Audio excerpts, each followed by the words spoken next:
함께 하신 하나님 말씀 고린도 후서 4장 7절에서 12절까지 말씀입니다.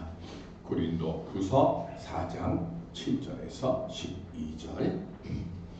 우리가 이 보배를 질그릇에 가졌으니 이는 심히 큰 능력은 하나님께 있고 우리에게 있지 아니함을 알게 하려 함이라. 누가 사람은 모든 사람을 당하여도 쌓이지 아니하며 답답한 일을 당하여도 낙심하지 아니하며 박해를 받아도 버림받지 아니하며 거꾸로 들임을 당하여도 망하지 아니하고 우리가 항상 예수의 죽음을 몸에 짊어지면 예수의 생명이 또한 우리 몸에 나타나게 하려 합니다. 우리 살아있는 자가 항상 예수를 위하여 죽음에 넘겨지면 예수의 생명이 또한 우리 죽을 육체에 나타나게 하려 함이라. 그런즉 사망은 우리 안에서 역사하고 생명은 너희 안에서 역사하느니라. 아멘.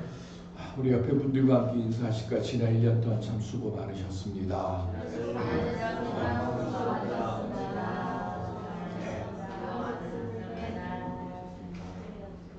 1년 동안 열심히 사셨고요. 이제는 주님이 주시는 칭찬과 사랑의 일들이 우리의 가정과 일터 그리고 우리 몸된 교회에 풍성할 수 있도록 우리 함께 기도하시고 그 열매들을 거두는 우리 모두가 될 수 있기를 주님의 이름으로 축원드립니다. 힘들고 어려운 시간들을 지나갈 때마다 나도 힘들지만 또 내 도움이 필요한 자녀들이나 아니면 다른 이웃들을 보면서 내가 그 사람들에게 아무런 도움도 주지 못한다는 생각이 들어오게 되면 어떤 마음이 들까요? 아마 스스로 보잘것없는 존재다라고 그렇게 여기지 않겠습니까?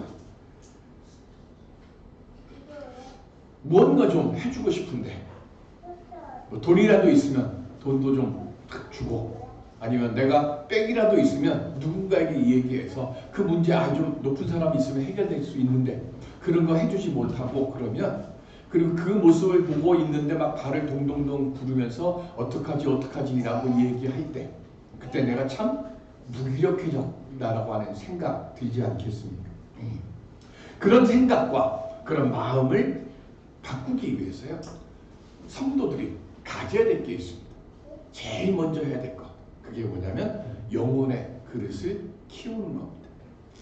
영혼의 그릇이 뭡니까? 그건 하나님의 뜻을 담는 것이에요. 하나님의 뜻을 담기 위해서 그리고 그것도 좀 더 많이 담기 위해서 우리 뭘 해야 될까요? 베데스다 연못에 38년 된 환자를 보고 예수님이 물으신 게 있어요. 네가 낫고자 하느냐? 예수님 들으시기 원했던 답은 뭐죠? 예, 낫고 싶습니다. 이 말 아마 듣고 싶으셨을 거예요.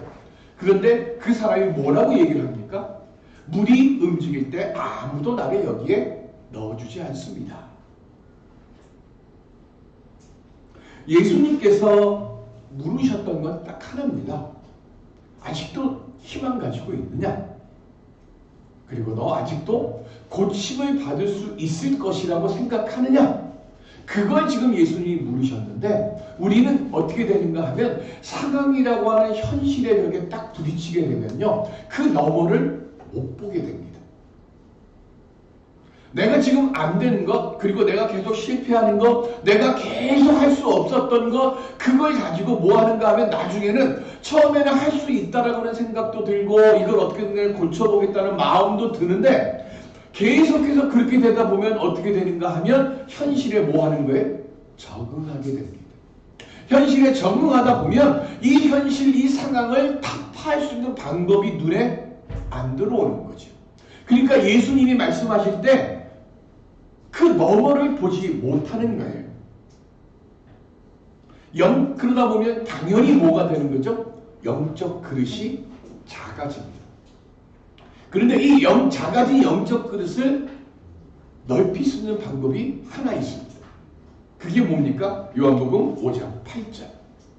시작. 예수께서 이르시되 일어나 내 자리를 들고 걸어가라 하시니 됐어요. 영혼의 그릇은요. 나를 보는 게 아니라 뭘 보는 거죠? 하나님을 바라보는 것이고 그리고 내 뜻과 생각은 일단 멈추고 그다음 뭐해? 말씀에 순종하고 그리고 그 말씀대로 내가 행하고자 움직일 때 커지고 그리고 어떻게 돼요? 강해지고 그리고 온전해지죠. 예수님께서 지금 하신 말씀이 뭐냐면 우리는 자꾸 변명하고 현실에 수능된 그 모습을 이야기를 해요. 그런데 그거에 그래 나 참 힘들었겠다 뭐 했겠다 이렇게 얘기하게 되면 이 상황을 변화시키는 역사는 없습니다. 그래서 예수님이 말씀하시는 거예요. 뭐예요? 그래 네 상황은 알아. 그런데 한 가지 네 삶을 바꿀 수 있는 것, 영적 그릇이 커질 수 있는 것, 그거 뭐냐? 약속되어 있는 말씀이 너에게 주어질 때 아멘하고 그것을 뭐 하는 거예요? 행할 수 있느냐 이거예요. 오늘 우리가 영적 그릇이 커지고 싶으면 딱 한 가지입니다. 내 생명을 바꿀 수 있고 내 삶을 바꿀 수 있는 말씀 하나를 생각하십시오. 그리고 그 말씀대로 이루어질 것이라고 믿고 뭐 하라고요? 그렇다고 베드로처럼 나도 물 위를 걷겠다고 성경 그 말씀 내 생명의 말씀이다 하고 한강 가셔서 물 위에 건너가는 그런 일은 하지 마시고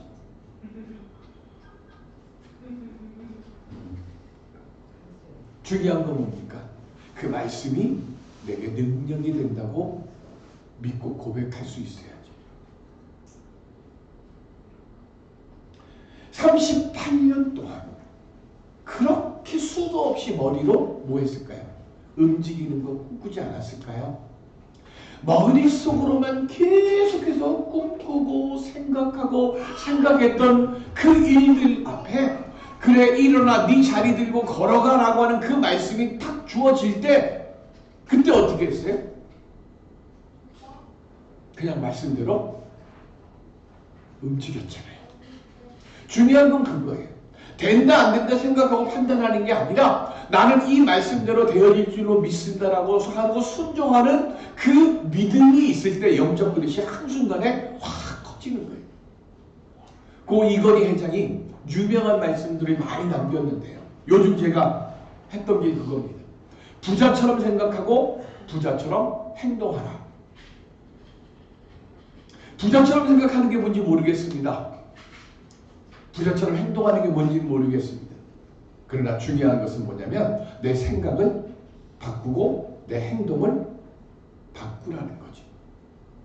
성도는 그럼 어떻게 해야 될까요? 우리는 하나님처럼 생각하고 하나님처럼 행동해야죠. 나를 보면 안 되죠.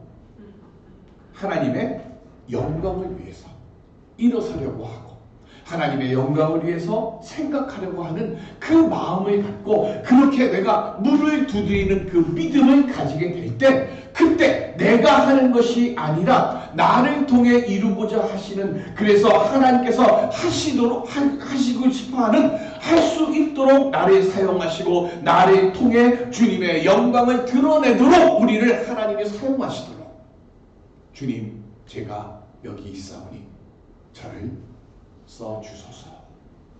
오늘 우리가 그렇게 믿음의 고백과 믿음의 결단을 드릴 때 그때 우리의 영혼이 넓혀지는 역사가 우리에게 일어날 줄로 믿습니다.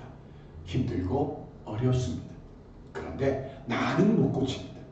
그러나 주님은 하십니다. 오늘 내 안에 계시는 주님을 바라보고 발견하고 그리고 내 삶을 바꾸는 말씀 붙잡고 말씀대로 행하는 우리 모두가 될 수 있기를 주님의 이름으로 간절히 기원 드립니다. 어떻게 하면 그런 믿음 가질 수 있을까요? 바울은 자신의 사역과 고난을 통해 드러나는 복음의 능력과 영광을 강조하는 분이에요. 복음 전도 사역을 하면서 고난과 시련이 너무나 많았죠. 고난과 비방 그리고 실패와 좌절을 겪으면서도요. 바울이 자신이 무너지지 않았던 이유가 뭘까? 고린도 전후서 전체에 나오는 이야기예요. 바울이 뭘 자랑한다고 그랬어요? 내 연약함을, 내 약함을 자랑한다고 그랬어요. 내가 연약하다라고 하는 것을 내가 하나님 앞에 인정하고 그리고 하나님을 더욱더 의지하고 또 의지하니까 할 수 없는 일도 하게 하시고 보지 못하는 것도 보게 하시더라 하는 거죠. 그러면서 이야기합니다. 나는 무슨 존재라고요? 질그릇과 같은 존재라고. 질그릇이 뭐예요? 흙으로 만들어졌잖아요. 흙으로 만들어지니까 값이 싸고 그리고 쉽게 잘 깨지고 튼튼하지 않잖아요. 겉으로 보기에는 분명히 연약하고 보잘것없어요. 그런데 그 잘 깨어지는 연약하고 보잘것없고 값도 없는 그 질그릇에 보배가 담겼어요. 그리고 이 질그릇과 같이 연약하고 보잘것없는 값어치 없는 이 질그릇이 그 보배를 담았더니 세상에 그 어떤 존귀한 귀한 그릇보다 귀한 일을 하더라는 거죠. 그 보배가 뭐예요? 예수 그리스도의 복음이고 하나님의 능력이고 그리고 하나님의 말씀이죠. 우리는 하나님의 은혜는 도저히 담을 수 없는 죄의 성 속에서 우리는 있는데 하나님이 그걸 다 무시하고 그 안에다가 그 질그릇 속에다가 보배를 다 넣어주신 거예요. 그리고 그 사실을 아니까 내 연약함을 알게 되니까 하나님을 더욱더 의지하니까 할 수 없는 일을 할 수 있게 하시고 가야 될 길이었는데 가지 못했던 생각도 못했던 그 길을 하나님이 열어주시고 그 길을 걸어가게 하여 주시고 들어야 되는데 듣지 못했던 그 일들을 우리의 귀가 열려지게 하고 그걸 듣게 하시더라는 거예요. 이사야 28장 16절 시작. 그러므로 주 여호와께서 이같이 이르시되 보라 내가 한 돌을 시온에 두어 기초를 삼았노니 곧 시험한 돌이요 귀하고 견고한 기초 돌이라. 그것을 믿는 이는 다급하게 되지 아니하리로다. 아멘. 하나님의 능력 예수 그리스도의 사랑 안에 거하니까요 고난이 와요. 그리고 죽음 같은 그런 상황이 오는데 하나님이 어떻게 하신다고요? 다급하게 되지 않게 해주시더라는 거예요. 우리가 알아야 될 거는요 믿음 안에 있다고 고통 없는 거 아니잖아요. 시련이 없는 거 아니잖아요. 중요한 건 믿음 안에 있으면 다급하게 그게 되지 않도록 만들어 주신다. 왜요? 나와 함께하는, 나와 함께 하시는 그 주님의 능력을 믿고 고난 속에서도 그냥 믿음의 길을 내가 가고자 가니까 주님께서 견딜 수 있도록 다급해갖고 막 쓰러지고 잘못되지 않도록 하나님 내게 힘과 능력을 견딜 수 있도록 주시더라는 거죠. 이 믿음의 고백을 바울은 오늘 본문에서 뭐라고 얘기하는가 하면 사망으로 우겨쌈을 당하여도 뭐 한다고요? 쌓이지 아니하며라고 고백합니다. 우겨쌈을 당한다는 상황이 뭐냐면 자동차에 폐차를 하게 되면 이 폐차장 안에 들어가면 자동차를 놓고 어떻게 할까요? 위에서 확 하고 눌러서 자동차를 이렇게 찌그러뜨려 버리잖아요. 우겨쌈이라는 게 바로 그 얘기입니다. 동서남북 어느 쪽에서도 피할 길이 없어. 물질의 문제, 질병의 문제, 인간관계의 문제, 집안의 문제, 일터의 문제 어느 것 하나 내가 감당하기 어려운데 이 문제들이 한꺼번에 막 다 나를 눌러와요. 이거 하나가 있어도 터져버릴 것 같은데 문제 위에 문제가 연이어서 내게 더해집니다. 낙타 등을 부러뜨리는 지푸라기라고 하는 말이 있습니다. 우리는 낙타를 안 쓰니까 모르는데요. 저 중동이라든가 중국이라든가 저 몽골같이 사막이 있고 그래서 낙타를 쓰는 그런 지역에서는 추수를 하고 나면 낙타 등에다가 지푸라기 이제 추수한 것들을 싣잖아요. 그런데 사람이니까 낙타가 얼마만큼 이 무게를 견디는지를 모르잖아요. 근데 우리 다 욕심이 뭐예요? 자동차 타이어가 터질 만큼 쌌잖아요. 근데 쌌다가 보니까 마지막에 지푸라기 하나가 딱 더해지는 순간 뚝 하는 소리가 들리는 거예요. 그 지푸라기 하나만 안 얹어서도 낙타가 버티는데 그 지푸라기 하나 탁 얹어지는 그 순간 견디지 못하는 것. 견딜 수 있는 지점이 있는데 그거를 딱 넘어서는 순간 개미 한 마리만 더 올라가도 부러지는 거지. 그 차이가 아주 미미한 거예요. 말 한마디에 격려가 나를 견디게 하고요. 말 한마디에 비난이 나를 어떻게 해요? 쓰러뜨리잖아. 기도원에 가면 요즘 같은 때 기도원에 오는 분들 보면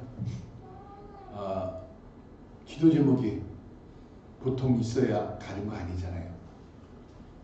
저도 기도원 가서 기도를 하면 뭐 저나 다 옆에서 기도하는 분들이나 보면 그런 거죠. 하나님 이만큼이면 저 족합니다. 더 이상 저 못 견딥니다. 여기다 또 다른 거 하나 더 오면 저 죽을 것 같습니다가 아니라 죽습니다. 이 상황에 하나님 지푸라기 하나만 더 올려놔도 저는 이제 무너집니다. 하나님 살려주세요. 근데 너무 힘들어서 그렇게 하나님께 막 부르짖는데 하나님은 지푸라기를 하나가 아니라 몇 단으로 딱 들고 눈 떴냐? 이것도 하나 더 해 하고 던져주시는 것 같아요. 기도원에서 밤에 기도하고 아침에 일어나서 새벽에 기도하러 턱 가는데 갑자기 또 새짐이 하나 탁 눈에 들어와. 숨이 턱턱 막혀. 그러면서 꼭 생각하는 게 네가 얼마나 많은 짐을 질 수 있는데 내가 한번 볼게. 꼭 그러시는 것 같아요.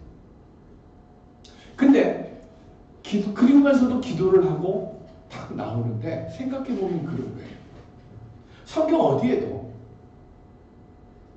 내가 지고 싶어하는 것보다 더 무거운 짐 내가 지어지는 않을게 라고 써있는 거는 없어요. 제가 송년 예배를 왜 지난주 고린도전서, 이번 주 고린도 후서를 왜 썼을까? 제 마음이 바울의 마음입니다.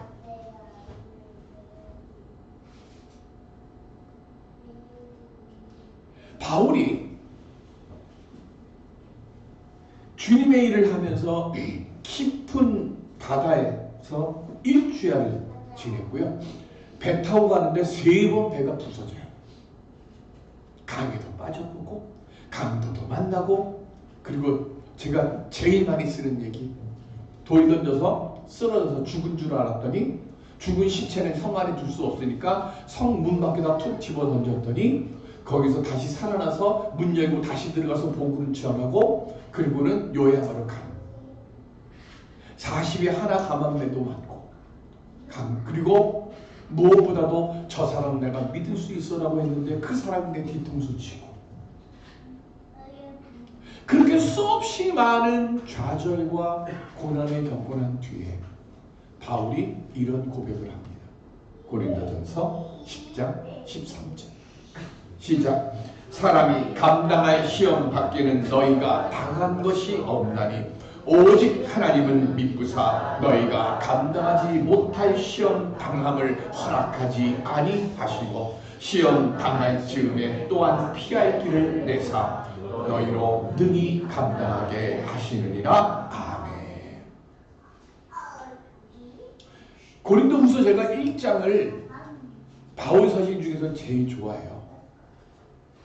고린도후서 1장 4절부터 쭉 보면 뭐가 나오는가 하면요, 살 소망이 끊어졌다. 거기에 보면 뭐냐면 차라리 하나님 나 죽여주십시오라고 고백할 만큼 아시아에서 당한 환난이 너무 커.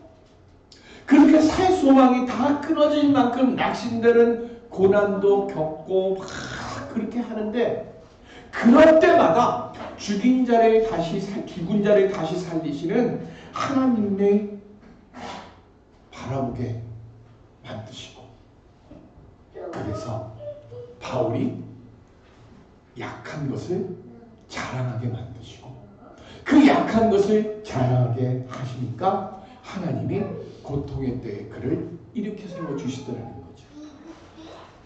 고통의 때에 우리가 반드시 알아야 될 것, 하나님은 결코 우리를 버리시지 않는다는 것. 수고하고 무거운 짐 있는 자들아 다 내게로 오라. 내가 너희를 쉬게 하리라. 그 말씀하시고 난 뒤에 마태복음 11장 30절에 예수님이 이렇게 말씀하셔요. 시작. 이는 내 멍에는 쉽고 내 짐은 가벼우리라 하시니라. 아멘. 쉽다는 뭐의 반대말이죠?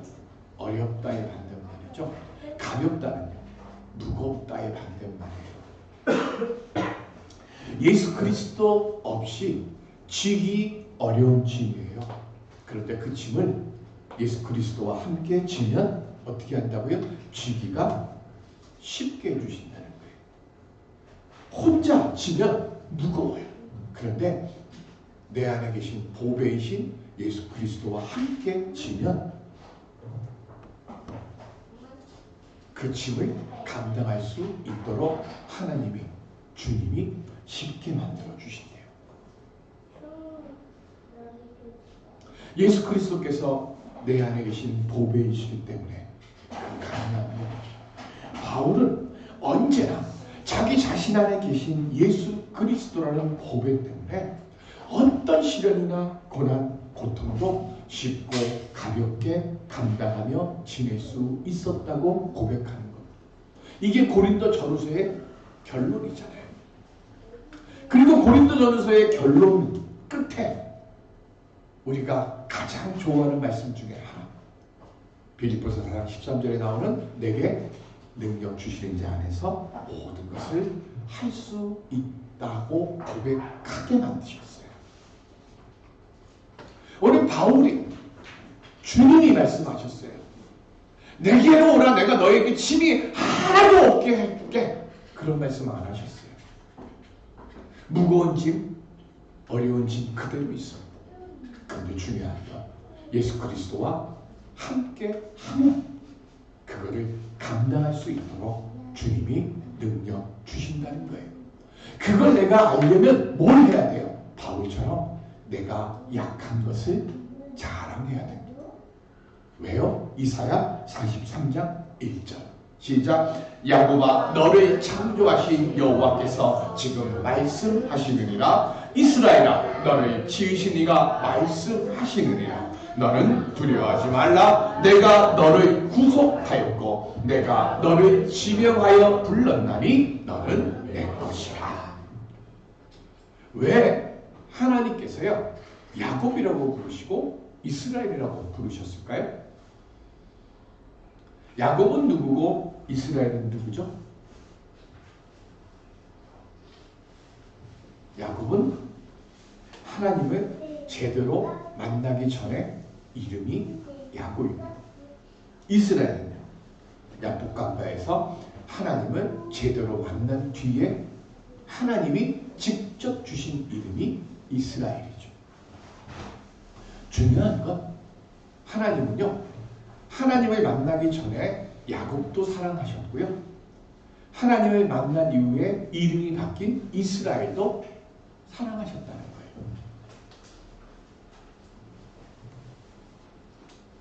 그러니까 지금 야곱 같은 우리도, 이스라엘 같은 우리도 예수 그리스도 안에 우리가 있으니까 하나님은 우리도 사랑하세요. 중요한 게 그거죠. 왜요? 하나님은 야곱도 창조하신 분이고 이스라엘도 창조하신 분이고 오늘 예배를 드리고 있는 우리도 창조하신 분이니까.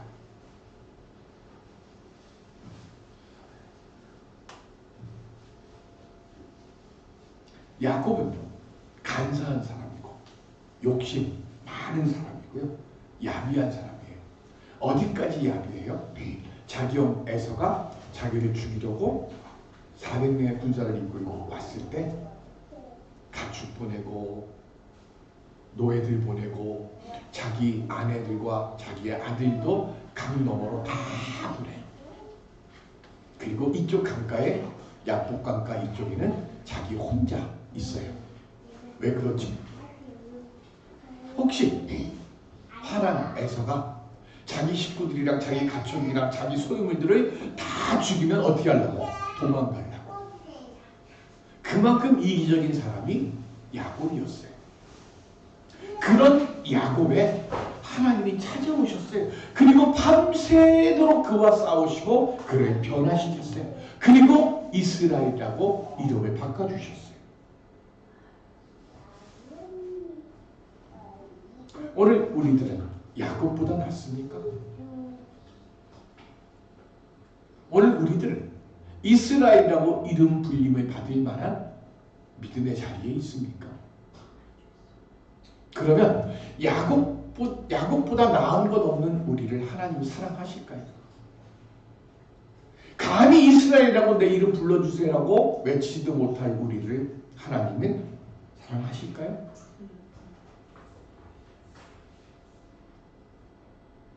우리는 예수 그리스도의 핏값으로 하나님이 우리를 뭐 하셨어요? 구속했어요. 그리고 뭐 하셨어요? 지명하셨어요. 그러니까 하나님은 우리가 야곱보다 못한 사람이어도 우리를 사랑해 주십니다. 믿으십니까?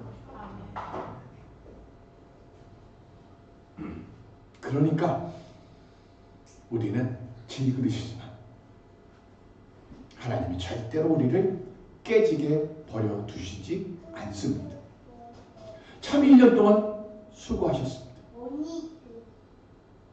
그리고 1년 동안 목사님 저도 눈물을 많이 흘렸습니다. 그러면서 하나님께서 한 가지 주신 것이 있어요. 스펄전 목사님의 설교 중에 제목이 달팽이의 인내를 배우라는 거예요. 그 나머지 내용은 제가 모르고요. 한 가지는 압니다. 본문이 뭐였는가 하면 노아의 방주에 창세기. 하나님께서 명하셨어요. 노아에게. 뭘 명하셨어요? 땅에 있는 짐승들을 다 암수 한 쌍씩 어디에 놓으라고? 방주에 놓으라고. 자, 노아가 가서 데리고 오나요? 아니면 짐승들이 찾아오나요? 짐승들이 찾아오는 거예요. 그죠? 노아가 가서 사자들에서 들어가는 거 아니고요. 방주 열어놓으니까 하나님이 다 해가지고 자기들이 찾아와요. 근데 거기에 누가 들어왔어요? 아마 저 같았으면 스펄전 목사님은 달팽이 인내를 배우라 하는데 저 같았으면 나무늘보의 인내를 배우라 이렇게 했을 것 같아요. 그죠? 나무늘보 나무 그거 하나 옮기는데 얼마나 천천히 가요. 근데 그 달팽이가 그 느리게 기어가는 그 걸음으로 홍수가 오기 전까지 방주에 들어가려면 포기하지 않고, 그죠? 끝까지 뭐 했어요? 믿음의 경주를 했죠. 오늘 우리도 마찬가지입니다. 우리가 지나가는 길, 내가 걸어가는 한 걸음 한 걸음이 달팽이처럼 미약했어요. 하루 종일 봐봐야 여기서 여기까지밖에 못 가는데, 근데 중요한 건 뭐예요? 포기하지 않는다는 거죠. 내 믿음의 자리, 내 생명의 자리를 내가 굳게 지키면서요. 그렇게 달팽이처럼 느리지만 내가 해야 할 일들을 내가 감당하면서 내가 그렇게 한 걸음 한 걸음 나아갈 때, 그때 내 고생과 수고의 그 복된 열매들을 우리 주님께서 우리에게 반드시 따서 먹이도록 우리에게 허락해 주실 줄로 믿습니다. 2025년 우리 모두 힘들었습니다. 그러나 분명한 것, 우리는 달팽이의 인내 속에서 나로 하여금 조급해하지 않도록, 두려워하지 않도록, 스스로 무너지지 않도록 나를 지켜주시고 우리 주님이 인도해 주시고 나를 세워주실 줄로 믿습니다라고 하는 그 믿음 가지고 약함을 내가 자랑할 때, 그때 2026년도 하나님이 우리에게 참으로 복되고 귀하고 아름다운 것들로 우리 교회를 채워주시고 우리의 가정과 일터를 채워주실 줄로 믿습니다. 이 은혜의 열매들을 온전히 내 것으로 만들며 살아갈 수 있는 우리 모두가 될 수 있기를 주님의 이름으로 축원드립니다. 우리 아버지 하나님, 고난을 견디고 이겨나가는 믿음 안에서 살아가는 우리들 되게 하여 주시옵소서. 질병 같은 우리들에게 주님 생명의 그리고 모든 것들을 이기고 능히 할 수 있고 감당할 수 있는 예수 그리스도라고 하는 보배를 주신 줄을 믿사옵나니 이 보배 붙잡고 주여 일어서게 하여 주옵시고 다시 뛰게 하여 주옵시고 이 전이 채워지고 우리의 일터가 복되고 우리의 가정에 하나님이 주시는 감사와 기쁨과 아버지 하나님 온전한 축복의 소낙비가 채워지도록 주님 인도해 주시옵소서. 감사하며 예수 그리스도의 이름으로 기도드립니다. 아멘.